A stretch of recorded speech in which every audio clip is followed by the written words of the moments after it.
नमस्कार, आप देखना शुरू कर चुके हैं दर्श न्यूज़। बात बिहार की सियासत की करते हैं। नीतीश कुमार विपक्षी एकता की मुहिम चला रहे हैं। पटना में 12 जून को विपक्षी एकता की बैठक होनी है। इधर बीजेपी बिहार में पीएम मोदी का कार्यक्रम कराना चाहती है। कहते हैं सियासत संभावनाओं का खेल है और संभावनाओं को तलाशने में माहिर हैं जीतन राम मांझी। मांझी वक्त की नब्ज तलाशते हैं और फिर अपने बयानों से सियासत की वह बिसात बिछा लेते हैं। मांझी को यह खूब पता होता है कि सियासी नैया को मझधार से पार आखिर लगाना कैसे है। आज मांझी ने पहले तो नीतीश कुमार की खूब तारीफ की और फिर चौंकाने वाला बयान दे दिया। सुनिए, आपको सुनाते हैं कि जीतन राम मांझी ने आखिर कहा क्या। 5 सीटों पर चुनाव लड़ने की बात कही, 5 सीटों पर हम तैयारी कर रहे हैं। एकदम ठीक उन्होंने कहा है। हम आज इस स्थिति में हैं, जो मगध में यात्रा हमने किया, मुंगेर में यात्रा किया और जिस प्रकार से महादलित के अलावा सभी तबके के लोगों ने हम लोगों को साथ दिया। रात में सूरजगढ़ा एक जगह है मुंगेर में, 9 बजे रात तक 5000 नर नारी हम लोगों की बात सुना तभी गया। ये साबित होता है कि हम लोगों की बात लोगों को रास आ रही है। आज देखिए 9 तारीख से फिर हम लोग जा रहे हैं दरभंगा का भ्रमण करने। तो हम लोग 5 सीटों तो कहा कम है, हम सारे सीटों। अब इधर बीजेपी भी जीतन राम मांझी की पीठ थपथपाते हुए दिख रही है। गठबंधन के लोग आदरणीय जीतन राम मांझी जी के बातों पर ध्यान दे। जो वो 5 सीट मांग रहे हैं उस पर गौर फरमाए और उनके साथ न्याय करे। सिर्फ जो है दलितों को और पिछड़ों को दबाने का काम जो महागठबंधन के लोग करते हैं उससे बाज आए। और जीतन राम मांझी जी ने जो बात कहा है उसको माने, उनको 5 सीट दें और सिर्फ जो है दलितों और पिछड़ों को दम्भ नहीं भरें, दलितों और पिछड़ों को हक और हकूक दे। सिर्फ ठगने का काम और वोट बैंक के रूप में इस्तेमाल करने का काम नहीं करे महागठबंधन के लोग और माननीय मुख्यमंत्री श्री नीतीश कुमार जी और श्री तेजस्वी यादव जी। तो ऐसा लगता है कि बिहार में कहीं न कहीं सब कुछ ठीक नहीं चल रहा। आज यही बात करेंगे, इस संभावनाओं को तलाशेंगे कि आखिर जीतन राम मांझी को इस बयान के पीछे संभावनाएं दिख कौन सी रही है। जीतन राम मांझी क्या किस और इशारा कर रहे हैं? जीतन राम मांझी के इस बयान के पीछे का मतलब क्या है? क्या बिहार में सचमुच में कुछ ठीक नहीं चल रहा है? क्या बिहार में कुछ बड़ा होने वाला है? आखिर क्या है इस सियासी बयानबाजी का मतलब? क्या जीतन राम मांझी कोई बहुत बड़ा इशारा कर रहे हैं इस बयानों के जरिए? हम इन तमाम सवालों के जवाब ढूंढने की कोशिश करेंगे। तो चंद्रमोहन हमारे साथ मौजूद हैं। चंद्रमोहन, जीतन राम मांझी ने आज एक बयान दिया है और जीतन राम मांझी कहते हैं कि जो मौसम का मिजाज होता है, राजनीति के मौसम का मिजाज, वैसे मौसम वैज्ञानिक रामविलास पासवान को कहा करते थे, लेकिन इधर अगर हम देखें बिहार की सियासत में देखो तो जीतन राम मांझी अपने बयानों से हर वक्त एक इशारा कर देते हैं। देखिए, जीतन राम मांझी अभी अपना पत्ता नहीं खोल रहे हैं। वो महागठबंधन के साथ है, लेकिन महागठबंधन के साथ रहते हुए लगातार ये इशारा कर रहे हैं कि अगर आप लोग मेरी बातों को नहीं मानेंगे तो मेरे लिए दूसरा दरवाजा भी खुला है, मैं दूसरे जगह भी जा सकता हूं। एक इशारा नीतीश कुमार के लिए है और दूसरा इशारा वो प्रधानमंत्री नरेंद्र मोदी के लिए है कि दोनों रास्ते हैं वो मेरे लिए खुले हुए हैं। मैं जिसके साथ जाऊंगा, उन्होंने स्टेटमेंट भी दिया है कि मैं जिसके साथ जाऊंगा उसकी जीत होगी और मैं बिहार के सभी सीटों पर चुनाव लड़ने की तैयारी कर रहा हूं। बहुत बड़ा संदेश दे रहे हैं। एक तरफ नीतीश कुमार लगातार विपक्षी एकता की मुहिम चला रहे हैं और उनके साथ रहते हुए जीतन राम मांझी इस तरह का इशारा कर रहे हैं, इस तरह का बयान दे रहे हैं। तो नीतीश कुमार की जो विपक्षी एकता की मुहिम है वो निशाने में है, संदेह के घेरे में है कि जब अपने घर के लोगों को नीतीश कुमार एकजुट नहीं कर पा रहे हैं तो इतने बड़े लोगों को, इतने बड़े राज्यों को कैसे एकजुट कर पाएंगे जिसमें बड़े बड़े चेहरे हैं। ममता बनर्जी हैं, अरविंद केजरीवाल हैं, अखिलेश यादव हैं। तो ये तमाम बड़े चेहरों को कैसे एकजुट कर पाएंगे? ये नीतीश कुमार की विपक्षी एकता की मुहिम पर एक धब्बा है। जो जीतन राम मांझी का इस तरह का बयान विपक्षी एकता की बैठक से पहले आ रहा है, ये भी मायने रखता है। लेकिन चंद्रमोहन, जो मांझी ने जो बयान दिया उसके बाद ठीक बीजेपी का बयान आता है इससे कैसे देखते हैं आपकी लगातार ठीक मांझी बयान देते हैं, उसके बाद बीजेपी का बयान आता है, बीजेपी के लोग कहते हैं, बीजेपी के प्रवक्ता कहते हैं कि भाई जो मांझी ने कहा है वो जायज़ है।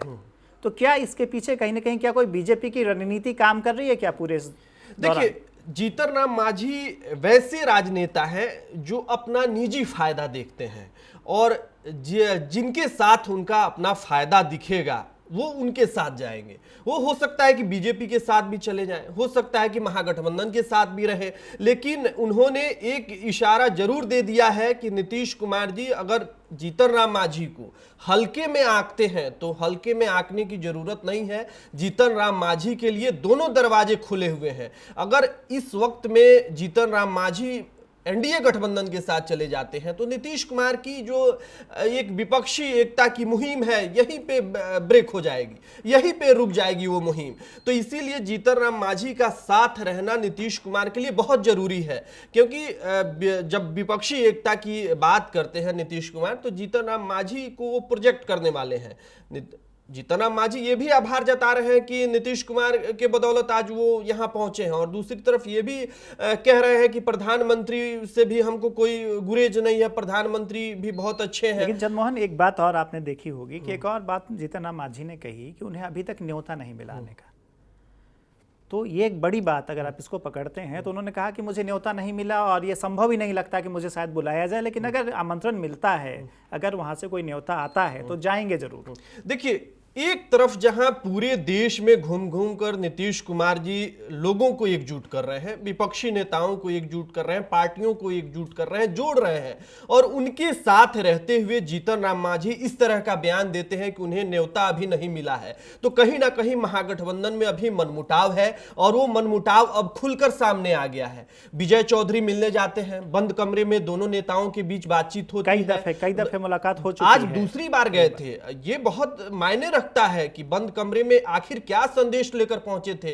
क्या नीतीश कुमार जी अब जीतन राम मांझी से डायरेक्ट मिलना नहीं चाहते हैं? क्योंकि जीतन राम मांझी का कद कोई छोटा नहीं है। जीतन राम मांझी इस राज्य के पूर्व मुख्यमंत्री रह चुके हैं, और दोनों बड़े नेता जो है नीतीश कुमार और जीतन राम मांझी एक साथ कई दफा मंच साझा किए हैं, और बावजूद इसके अगर जीतन राम मांझी से विजय चौधरी मिलने जाते हैं तो कहीं ना कहीं ये जीतन राम मांझी का कद हल्का किया जा रहा है कि बिहार की राजनीति में जीतन राम मांझी का कद ये लोग हल्का करना चाहते हैं। और बंद कमरे में जो मुलाकात हो रही है, जो आज तक इससे पहले, बैठक से पहले और इस तरह के बयान से पहले जो खुले मन से एक दूसरे की सराहना करते थे, आज वो बंद कमरे में मुलाकात कर रहे हैं, तो ये तो कहीं ना कहीं मनमुटाव को दर्शाता है। क्या ये लगता है चंद्रमोहन, क्या ये लगता है कि जो ठीक एन वक्त है, जो विपक्षी एकता की जो मीटिंग होनी है, जो बैठक बुलाई जानी है, क्या उसके ठीक पहले मांझी कोई बड़ा खेला करेंगे? कर सकते हैं। मांझी तो इसी बात के इंतजार में है कि नीतीश कुमार जी बैठक के बाद उन्हें क्या देते हैं। 5 सीट का डिमांड कर दिया उन्होंने, 5 सीट वो कह दिए, और फिर बाद में उन्होंने ये भी कहा कि हम पूरी सीटों के लिए तैयार हैं, पूरी सीटों पर हम अब अपनी तैयारी कर रहे हैं। तो यानी नीतीश कुमार जी की एक तरफ बैठक हो रही है और दूसरी तरफ ये बयान दे रहे हैं, इशारा ये कर रहे हैं कि आप बैठक कर लीजिए और उसमें अगर मुझे भाव नहीं मिला तो फिर मेरे लिए दरवाजे खुले हैं। तो ये कहीं ना कहीं जीतन राम मांझी ने अभी से ही ये स्ट्रेटजी तैयार कर दिया है कि जो आपकी बैठक है वो बैठक से ज्यादा चर्चा में जीतन राम मांझी रहने वाले हैं। अगर 12 जून को बैठक होती है, आज हम 2 जून में है, अब मात्र 10 दिन बचा हुआ है, और 10 दिन पहले जीतन राम मांझी का इस तरह का बयान आता है तो पूरे विपक्ष की जो बैठक हुई है उसमें बस केंद्र रहेंगे जीतन राम मांझी। सभी बड़े अखबार, बड़े टीवी चैनल इस बात को इग्नोर नहीं कर पाएंगे, क्योंकि जीतन राम मांझी का कद हल्का नहीं है, और जीतन राम मांझी ने स्पष्ट कह दिया है कि वो जिसके साथ जाएंगे जीत उसी की होगी, क्योंकि वो भी समझते हैं कि आज भी जो एक दबा कुचला जो वर्ग है आज भी जीतन राम मांझी को पसंद करता है, इसमें कोई दो राय नहीं है। मांझी समुदाय के लोग हों या जो भी SC ST वर्ग के लोग हैं, जीतन राम मांझी उसका ध्यान रखते हुए इस तरह का बयान दे रहे हैं, और उन्हें उम्मीद है कि अगर नीतीश कुमार जी अगर बात नहीं मानते हैं तो बीजेपी उनको साथ जरूर ले लेगी।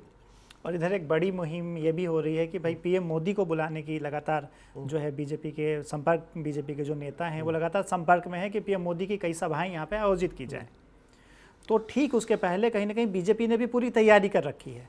अगर नीतीश यहाँ से ऐलान करते हैं, विपक्षी एकता की मुहिम को दिशा देते हैं, उसकी अगुवाई कर रहे हैं, तो कहीं ना कहीं जो इन्होंने विजय रथ को रोकने की जो पूरी तैयारी कर रखी है नीतीश कुमार ने बिहार से, तो बीजेपी भी इसके पीछे एक बड़ी रणनीति बीजेपी ने भी तैयार की है चंद्रमोहन, कहीं ना कहीं। बिल्कुल रणनीति तैयार है। 12 जून को बैठक होगी और 11 जून से ही बीजेपी पूरे राज्य में आंदोलन की तैयारी कर ली है। यानी एक तरफ ये लोग पटना में बैठक करेंगे, विपक्ष के कई चेहरे यहां पे मौजूद होंगे, और दूसरी तरफ बीजेपी महासंपर्क अभियान के तहत पूरे राज्य में घूम घूम कर ये बताने में लगी रहेगी कि जो विपक्षी एकता की बैठक हो रही है वो कोई नाटक नौटंकी है।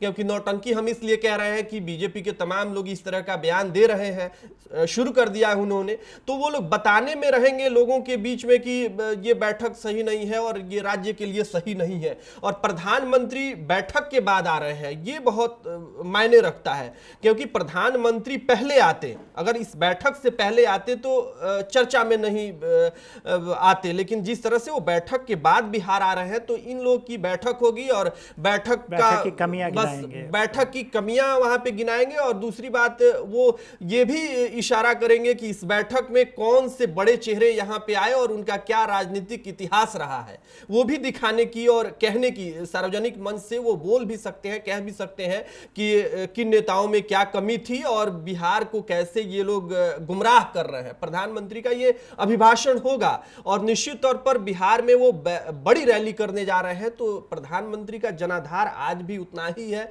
कल जितना था। तो ये बहुत मायने रखता है कि जो बीजेपी रणनीति तैयार कर रही है उसमें विपक्ष के लोग भी फंसते नजर आ रहे हैं। तो कहीं ना कहीं बिहार में कुछ बड़ा जरूर होने वाला है और पूरे देश की जो निगाहें हैं वो बिहार पर टिक गई हैं, बिहार की सियासत पर टिक गई हैं, और ये निगाहें अभी कुछ दिनों तक यूं ही टिके रहने वाली हैं। फिलहाल इस खास कार्यक्रम में इतना ही, मुझे दीजिए इजाजत।